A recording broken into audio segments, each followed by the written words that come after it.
Welcome, Lensmates. Let's dive right into a topic that so many of us find both terrifying and, absolutely fascinating. The mind of a psychopath.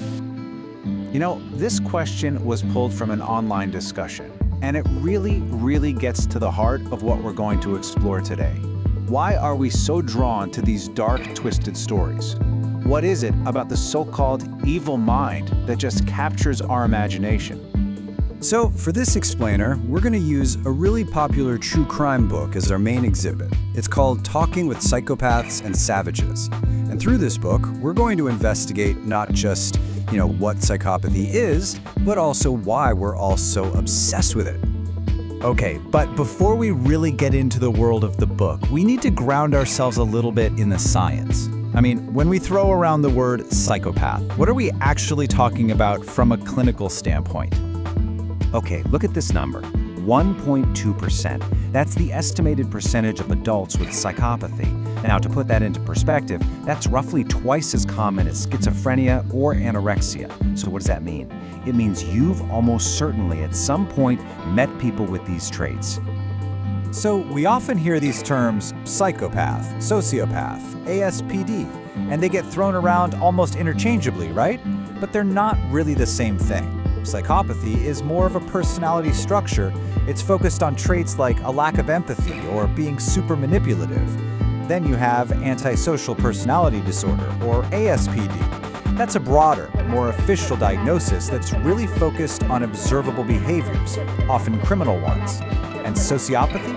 That's a bit less formal, kind of used to describe people who might be less dangerous, like con artists. And it gets even more interesting. Psychopathy is also one corner of what psychologists call the dark triad. It's this constellation of three traits. You've got narcissism, which is that inflated sense of self-importance. Then Machiavellianism, that's the whole ends justify the means, super manipulative worldview. And then, of course, psychopathy. So how is this actually diagnosed? Well, clinicians use tools like the Hare Psychopathy Checklist. And what this does is it scores people on a whole range of traits.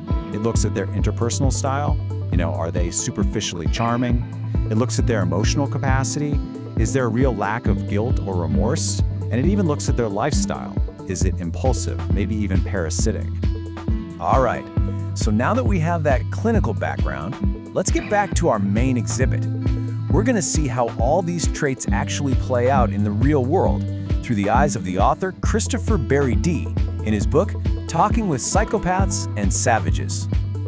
So Barry D. is a criminologist, and he basically frames this book as a direct journey right into the minds of some of the most notorious criminals out there. His whole method is getting face-to-face with them in interviews, trying to understand what makes them tick, and more importantly, to confront that profound, often really chilling, lack of remorse they have for what they've done. Yeah, the stories in the book, they paint a really stark, really brutal picture of these violent, remorseless criminals. But here's the thing, and this is so important, that is not the whole story when it comes to psychopathy. Not even close. And this, Lensmates, brings us to a really fascinating counter-narrative. A huge question: are all psychopaths violent criminals? The answer is a hard no, and that one fact completely shatters the stereotypes we get from so much true crime. Just listen to this. Dr. James Fallon's story is, it's incredible.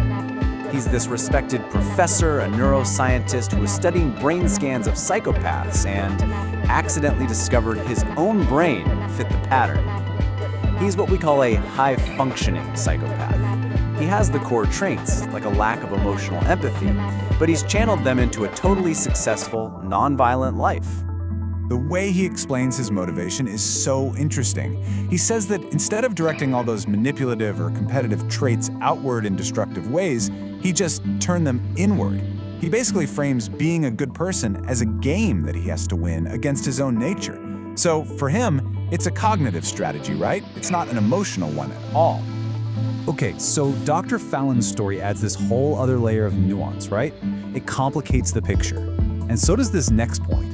We absolutely have to think critically about how these stories of evil are presented to us, especially in books like Talking with Psychopaths and Savages. So, this quote is from a 1-star review of the book. It says, "Inappropriate humor, blatant victim blaming, and basic literary errors." Oof! This highlights some really serious concerns. The reviewer is basically accusing the author of sensationalism, even victim blaming. And that makes you question the book's whole ethical approach, and frankly, its reliability. And here's the real kicker. The person who first recommended the book in that online discussion we mentioned, even they noted that it's more like nonfiction entertainment than a scientific piece about psychology. And that's the crucial point, isn't it? While the book is absolutely compelling, its main goal might be more about shock and entertainment than giving us any real, balanced psychological insight. So let's pull all these threads together. What have we actually learned here? Well, first, psychopathy is a super complex clinical condition. It exists on a spectrum.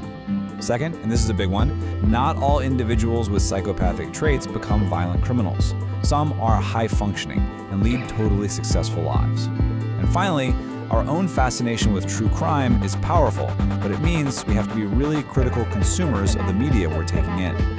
And that leaves us with one final thought to ponder. Lensmates. Look, our interest in these dark stories, it's undeniable. But as we consume them, maybe we should be asking ourselves, what does this fascination with the evil mind really say about us? And how do we explore it and learn from it without just turning real human horror into entertainment?